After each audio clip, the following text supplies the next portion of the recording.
Hey,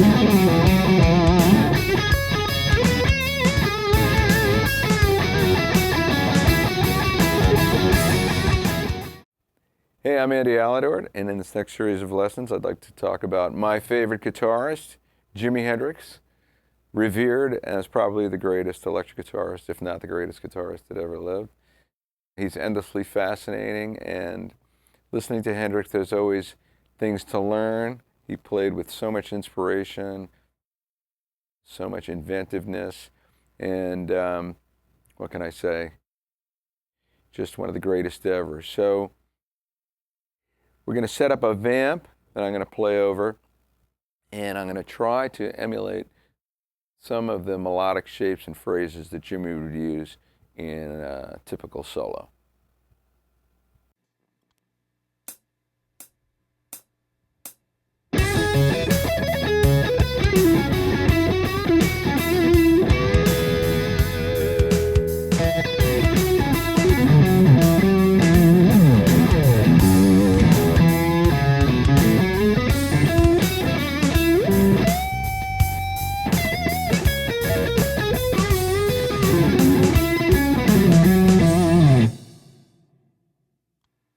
All right, this little jam is played in the key of C sharp.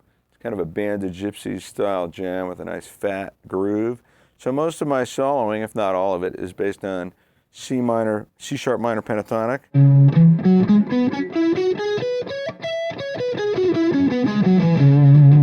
Much of it was up here in 9th position. And I also additionally came down here.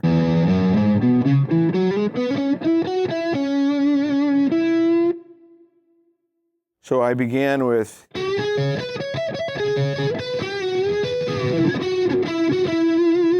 a lick along those lines. So rhythm-wise, it's 16th notes, except for that little quick hammer pull. Those are 30 seconds for a second.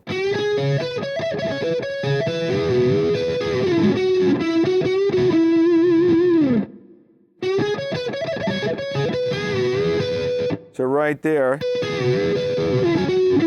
I get a little oblique bend in, and you can see I'm using my pinky.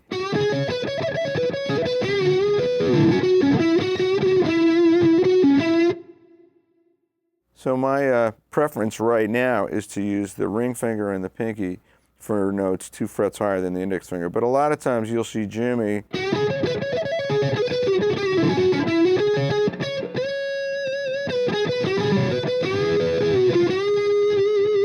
play that stuff like that. You know, you have your fingers on a diagonal and sticking with the 3-fingered index middle ring approach like that. Either way, whatever feels more comfortable for you.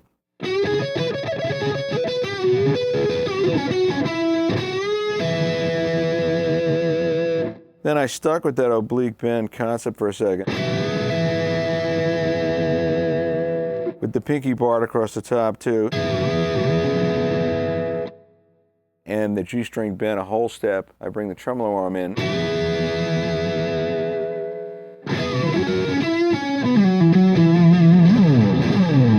and then I just come down the scale.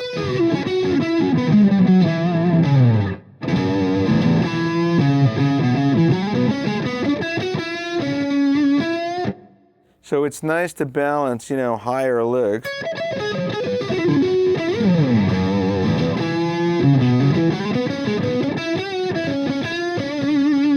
against those lower licks. So then I jump back up here for an Albert King.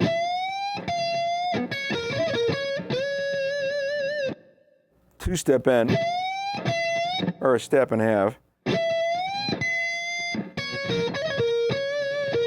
And then it's nice, instead of sticking with minor pentatonic the whole way, to interject the 6th. Just the difference in sound and feeling using the 6th.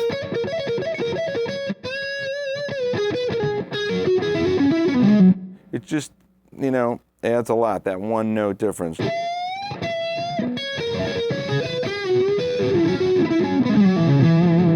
And then I just, you know, kind of fall down through the scale.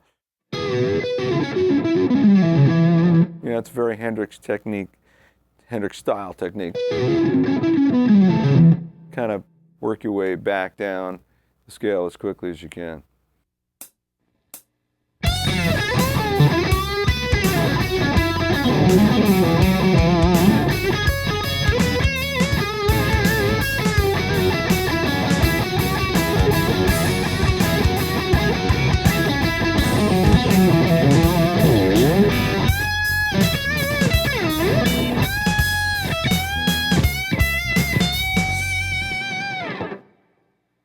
All right, I begin this excerpt with a real classic Hendrixism,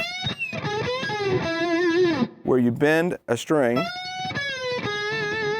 and then you catch the lower string under the same fretting finger, so that string, the lower string, is pre-bent.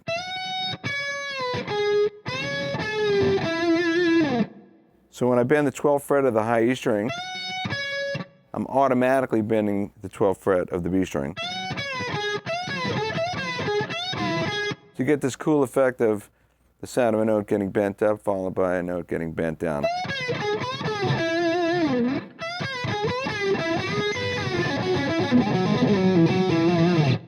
And then I went into this 16th note triplet rhythm.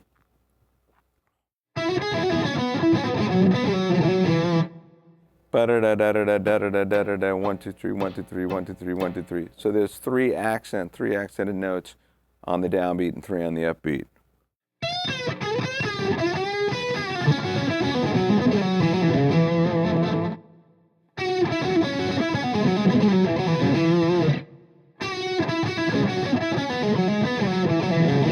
That kind of a thing.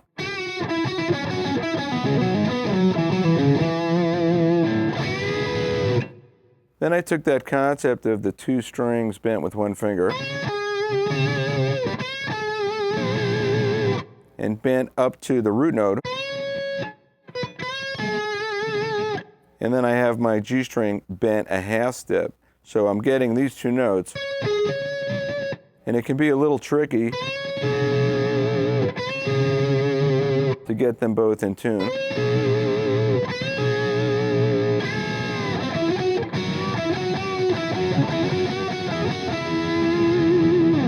And then I just use these bars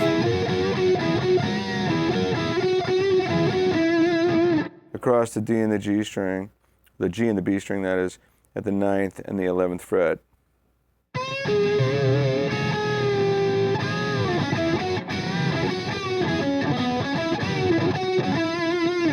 Then I moved up here.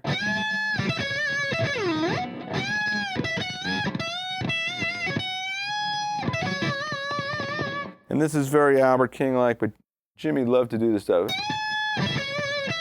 So I'm using a finger pick to get that note to really jump out.